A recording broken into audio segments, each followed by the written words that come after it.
녹음하는 거는 죄가 되는데 그렇지. 좀 사람을 한 명 붙여가지고 대화하는 거를 엿듣고 다니는 거 이거 죄가 되나요? 통비법?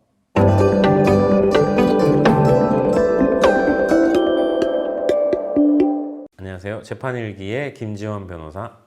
주영글 변호사. 이현 변호사입니다. 오늘은 나는 솔로 보시죠. 거의 기수 지금까지 정주행 다 했고 특히 16기 이런 기수는 3번 본 것 같아요. 출연자 중에 변호사분이 한 분 계시더라고요. 변호사 거의 한 2-3기수마다 한 명씩 나와요. 이제 뭐 모임하면서 여러 가지 대화를 했는데 우연히 옆 테이블에 있던 다른 그냥 제3자가 그거를 좀 듣고 지금 나는 솔로 누구 왔다 이러면서 인터넷에 중계하듯이 글을 올린 거예요. 대화 내용을 네. 왔다가 아니라 와서 무슨 얘기 했다까지. 그쵸. 그럼 좀 문제가 될 수도 그래서 있겠네요. 그거를 통신비밀보호법으로 고소를 했더라고요. 녹음한 건 아니라 그냥 실시간. 녹음한 건 아닌 것 같아요. 약간 실시간 지금 뭐라고 하는데 뭐 그런 식의 종의 대화를 중계했다. 중계를 했구나. 네. 근데 제가 좀 궁금해가지고 판례를 찾아봤어요. 근데 대화를 몰래 듣고 뭐 올린다거나 뭐 전달한다거나 이런 거에 대해서는 제가 찾아본 바로는 판례는 없었어요. 보통 이제 문제가 되는 판례들은 다 녹음이잖아요. 보통 녹음한 녹음이에요, 판례들. 녹음. 예. 그러니까 변호사들도 사실 의견이 갈려요. 귀로 몰래 듣고 대화를 뭐 전달하거나 글 쓰는 거 통비법 된다고 생각하면은 O, X 한번 해볼까요? 하나, 둘, 셋. 된다. 전 세모예요. 야, 이게 변호사들 사이에서도 의견이 아주 첨예하게 갈린다. 일단 통신비밀보호법 제3조 1항을 보면 공개되지 아니한 대화를 녹음하거나 청취하면은 안 된다라고 돼 있어. 그리고 이거를 처벌하고 있거든요. 녹음 같은 경우도 보통 들리는 거를 몰래 녹음하잖아요. 그 경우에도 처벌하거든요. 통비법으로. 그럼 대화라 그래서 들리는 거를 몰래 청취한 것도 처벌 대상이 되지 않나? 약간 이 생각을 저는 해요. 그 처벌 안 된다는 쪽에서 보면은 뭐 이제 녹음에 관한 판례들을 보면 그 대법원이 해석해 놓은 것들이 어떻게 돼 있냐면 처벌된 행위는 2개인 거예요. 녹음하면 안 되고 청취하면 안 돼.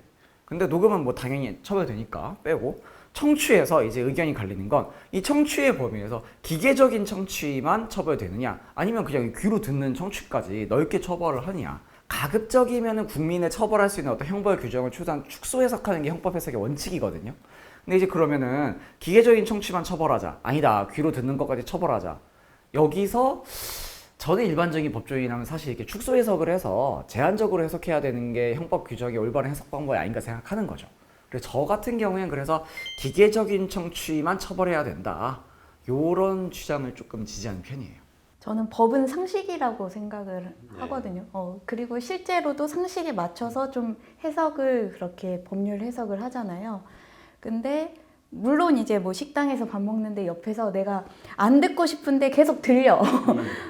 그래서 듣게 된 거를 뭐 그 친구한테 재미로 이제 전달하는 것까지는 도덕적인 규율 안에 들어갈 것 같은데 예를 들어서 이 대화를 들으려고 구멍을 뚫어놓은 거지.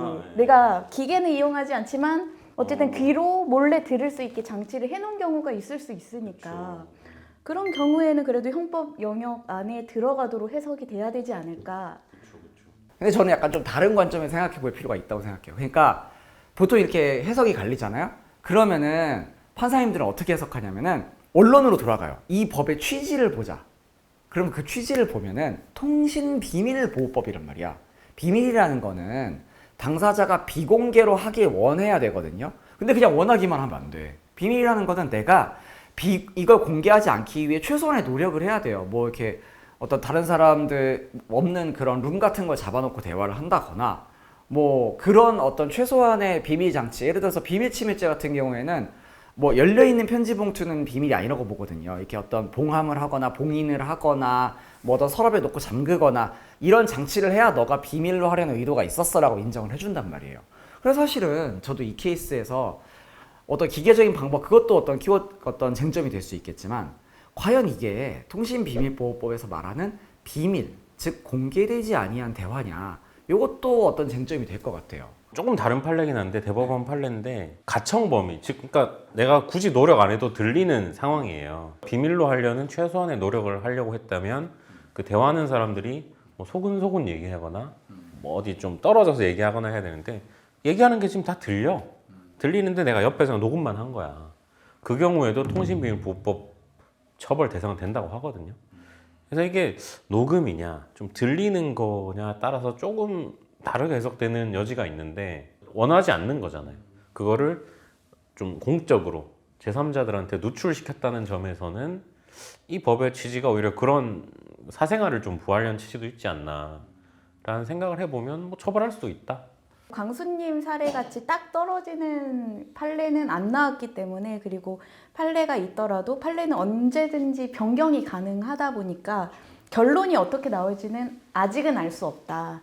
근데 어쨌든 그런 여지를 주지 않는 게 우리 생활에는 도움이 될 거예요. 예를 들어서 뭐 좀 비밀 얘기를 하고 있는데 이렇게 듣고서 전달하는 행위는 처벌받을 수 있음을 인지하고 좀 자제하는 게 좋다. 그래서 오늘 결론은 낱말은 새가 듣고 반말은 쥐가 듣는다.